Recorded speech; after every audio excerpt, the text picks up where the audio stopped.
friends, and welcome back to the Lefty Agenda. I hope your Pride Month was full of joy and rainbows. And I know what you're thinking. Why are we talking about Pride? That was like 100 years ago. We've all moved on. And I personally have not moved on. And also, videos take time, especially when you have a job and other things to do. So this video is coming a little bit behind, but I do think that the topic is still relevant. I wanted to talk about something very near and dear to my heart today, and that is the gays. I myself am pansexual, and before you hide all your pots and pans, that just means that I am attracted to all genders, and I currently have a boyfriend who I love very much. This video is not about me, though. It is about this. Every June, we get barraged with corporations that change their social media avatars to some version of their logo with the pride flag. As an anti-capitalist, I tend to roll my eyes at such hollow displays of solidarity. What's next? Posting about a socialist revolutionary just to make a quick buck? Oh. The thing about advertising is that it's a constant manipulation game to try and get us, the working class, to spend our very little resources on what the firm in question produces. Business 101 for you. The sad part is that the ads we see and the company that's behind them don't always share the same values that we do, and even if they do, to quote Karl Marx himself, capitalism bad. So strap in while we get woke and pull out our gay wallets for some rainbow capitalism. Companies using pop culture and current trends to sell us products is something that has existed since the dawn of time. It can be through comedy, it can be through celebrities, but recently I feel we've been seeing an increase in the amount of woke advertising that we see. When a company takes a stance on something that any decent human being would obviously take a stance on, we praise them by increasing their profits by billions of dollars. A superb example of this is when Nike aired a commercial praising Colin Kaepernick, which gained them at least $6 billion in profit. Or we can look to Gillette, which faced extreme criticism after their #MeToo anti-toxic masculinity ad they ran in 2019. Even though statistics say their sales stayed about the same, it sure did get people talking about Gillette, and even if their sales didn't increase, they didn't fall either. There's Sephora and Keurig that have all had similar stories of taking a stance on a progressive issue and being praised by Twitter libs for it. There's a really good video by H-Bomber guy on this topic that I implore you to check out because it's great. And it did have some impact on me making this video. I'm sure I don't have to tell you about all of the pro-Lgbtq plus advertising that we see in the month of June. And I wanted to take a little bit of a deeper look at this and see if it's something that we should really be praising these companies for, or if we maybe should be having some more scrutiny for them. And I wanted to go right back to the beginning, where it all started, which was with vodka, of all things.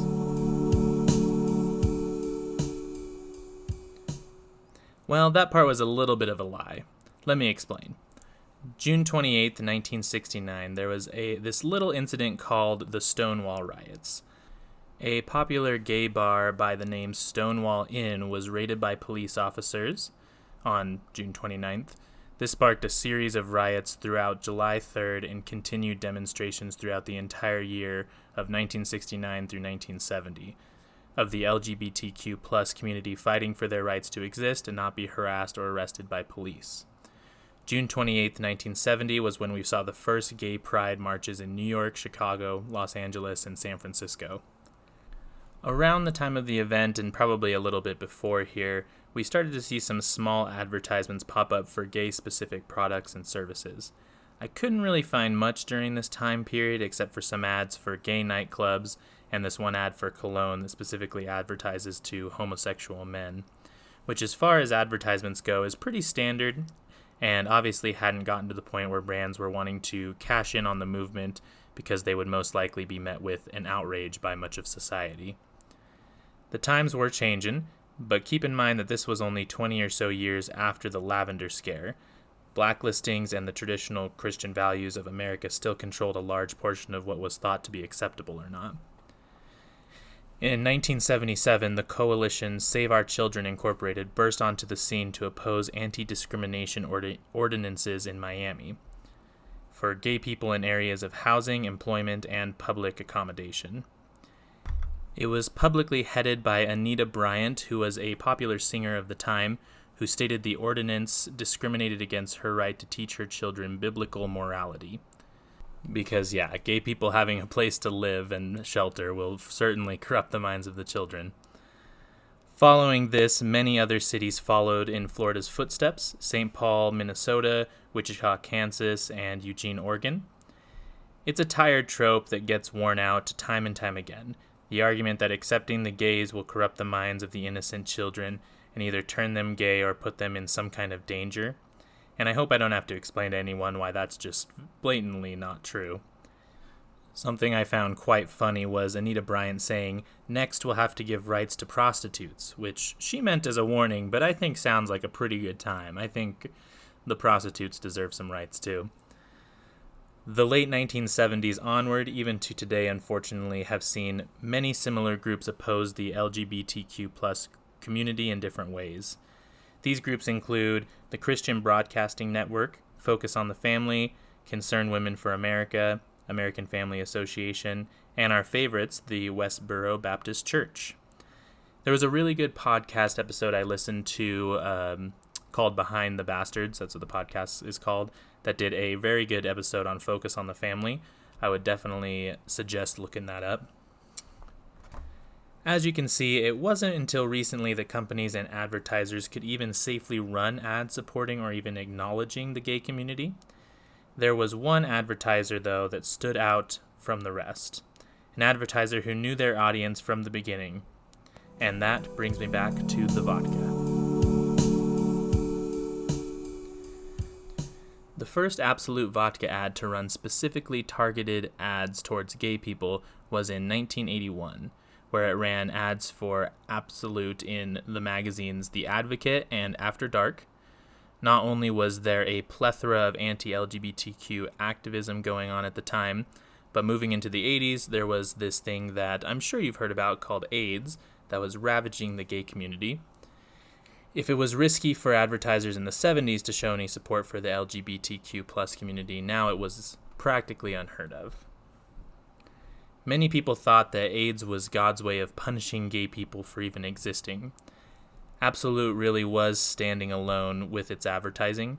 Ever since then, we've seen Absolut Vodka constantly push the envelope for what was acceptable to show in advertising for years and years to come. I'll throw a few ads up on the screen now. I highly suggest that you check out the CBS News article in the description to see more of the ads that they've run throughout the years.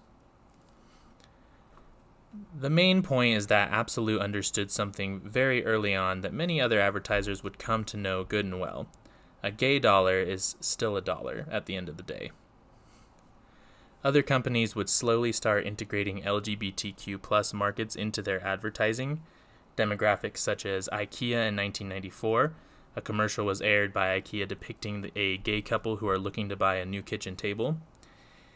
The advertisement itself was really nothing remarkable, but it did cause considerable outrage just because of how normal the couple looked and acted.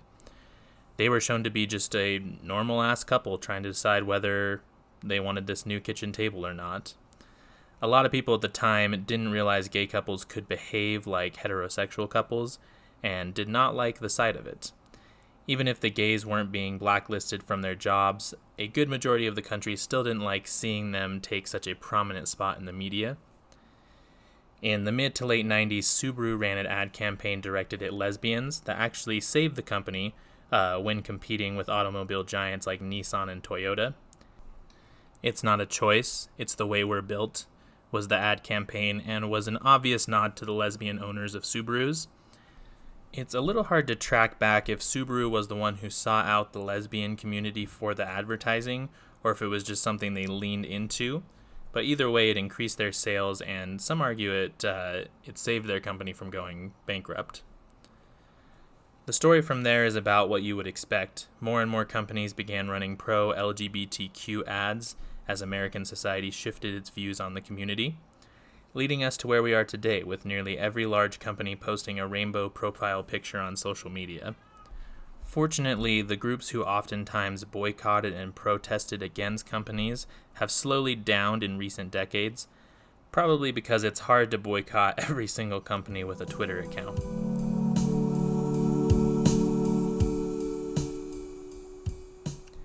In classic capitalism style, some companies want to cash in on the big pink dollar, as it's called, without backing it up with action. We could talk about how JP Morgan supported the Nazi Party that murdered an extremely large amount of gay people after the Night of Long Swords, and now has tweets about how much they support Pride. But that was in the past, and most of the people involved with that are dead. I'll just never miss an opportunity to bring up how much JP Morgan sucks. But there are some companies that aren't abiding by their Pride policies, if you will, when it comes to their current actions. A recent study showed that 25 openly LGBTQ+ supportive companies have been supporting anti-LGBTQ+ politicians pushing through bills that will actively hurt the community. CVS not only backed a bill that would consider it child abuse to let children receive gender-affirming medical care, but also backed Senator Ralph Heiss, who was the primary sponsor of the S514 bill. This bill was named the most repressive anti-transgender healthcare bill in the nation by The Advocate. Taking a look at CVS's Twitter account, however, paints the picture of a progressive and with the times kind of company. Comcast donated $30,000 to the sponsors of anti-trans legislation introduced this year in Florida, yet had this to say on social media. In fact, Comcast has donated more than $1.1 million into anti-LGBTQ campaigns since 2019. Another hip and cool corporation trying to get that precious pink dollar while actively trying to harm us and, most specifically, the transgendered community. And you basically know the rest. I'll link the full study and the articles down in the description, but other companies committing this kind of fuckery are Wells Fargo, Walmart, United Health, AT&T. Actually, here's a helpful little table I grabbed listing it all out for you. Look, there's our favorite ex-Nazi supporters, JP Morgan, shining as bright as ever. What frustrates me the most is that a good portion of this advertising isn't even specifically just for the gay community anymore. Yes, that is absolutely part of it because a gay dollar is still a dollar, but in my opinion, the bigger demographic they're reaching is for allies of the cause. The majority of people have either a relative or at least somebody they know and love who falls into the LGBTQ community and would consider themselves an ally. Not only are these companies actively advertising to the LGBTQ plus community while causing them harm, but also advertising to the allies while causing their friends, family, and coworkers harm in the process. It's a genius marketing strategy, really, because the majority of people won't take the time to look into it, and they're actively lying and tricking the allies that support these companies and the LGBTQ plus community that is also supporting these companies. I can't say that I'm shocked that corporations are doing shady shit behind closed doors because, let's be honest, we all knew they were. But I am surprised at how blatant it all is. This past year has been a constant attack on transgendered people with anti-trans legislation, and these companies have the nerve to post a rainbow logo on their social media profile and talk about how much they value the LGBTQ plus community. It's disgusting and it's disgraceful, if you ask me.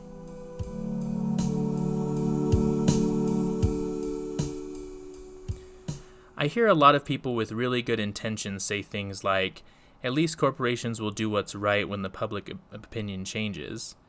And I just don't think that that's true. Corporations love to seem like they are doing what's right to sell us products, and are probably actively working against marginalized groups in the background. In addition to that, why should I value that a capitalist system will be led purely by profit motive instead of actually doing what's right?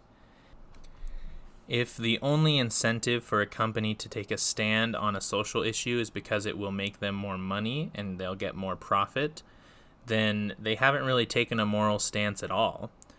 They've taken a profit stance on a moral issue. If public opinion changed tomorrow and society thought that being queer was punishable by death, and the majority of people agreed, do you think that those companies would speak out about it? I doubt it. And that's the issue with woke advertising in general. There's no substance to their morality. I've been hearing advertisements on the many podcasts that I listen to about how Volvo is aiming to be a climate-neutral company by 2040. And yeah, sure, we can all feel warm and good about that until the planet is uninhabitable and we're all dead. Do you think that Volvo cares about the environment? Only as long as it's making them money. Only as long as people are saying, oh, Volvo, you're so great for what you're doing. You're being so green and environmentally conscious. Let me buy one of your cars. Aside from that, though, I don't think that they actually have any morality to their claims. As mad as I am, and I'm sure you are, at these companies, and as justified as your anger is, a company functioning under capitalism's one job is to maximize profit. You can blame the companies, and blame them hard. Always do that. Keep them accountable. But do always keep in mind that when they appeal to your inner sense of morality and it feels like you're winning and they're doing what's right, they're only operating in a system that allows them to manipulate and exploit people for profit. That's not the kind of world I'd like to live in. All of that fake morality to say that at the end of the day, at least I know that if it's the climate crisis or the American fascist uprising that kills me, at least I know that those companies will be there to carry me to my grave in an electric car and wrap my coffin in a rainbow flag. That's pretty much all that I have for you today. If you enjoyed the video, please subscribe and leave a like on the video. It really does help me out in the algorithm. And be sure to check out my podcast. It's called Remarx. Should be on Spotify and a bunch of other podcast streaming apps as well. It's not quite on Apple Podcasts just as of yet. But give that a listen. It's a little bit more longer form content, and you can follow the podcast on Twitter at RemarxPod and on Instagram at RemarxPodcast, I believe. And yeah, other than that, stay safe, y'all, and keep being gay.